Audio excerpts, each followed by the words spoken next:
Hi, everyone, and welcome back to your recruiting tip of the week. So, the end of the academic year is rapidly approaching. So, what should recruits be doing right now?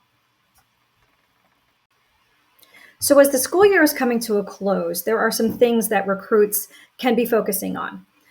First, if you're a sophomore and have not registered with the NCAA Eligibility Center, that's something you're going to want to do. Just go ahead and visit that website and get yourself registered.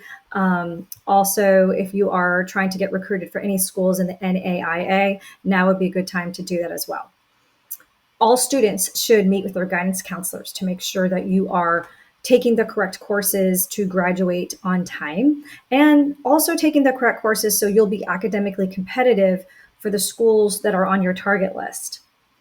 You should also be really working hard to try to gain as many points as you possibly can. So if you're borderline, like let's say you have a high 80 and you have potential to get an A, make sure you're communicating with your teachers and that you're doing everything possible to potentially raise that B to an A and get the highest GPA possible.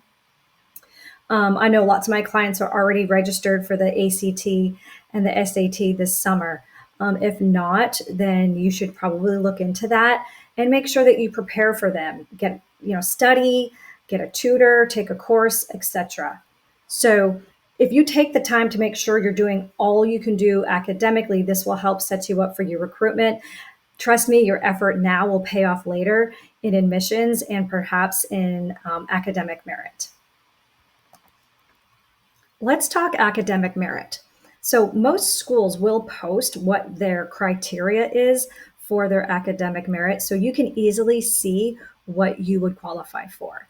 The University of Alabama and Missouri are both good examples of this. Also, you should note the application deadlines. You want to apply as early as possible for the best chances of receiving merit.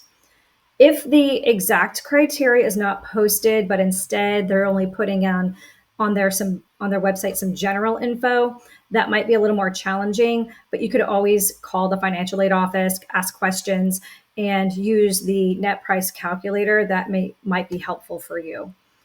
So some schools will consider only the unweighted GPA of your core courses and not consider your any of your electives as far into your GPA. So that's something worth knowing.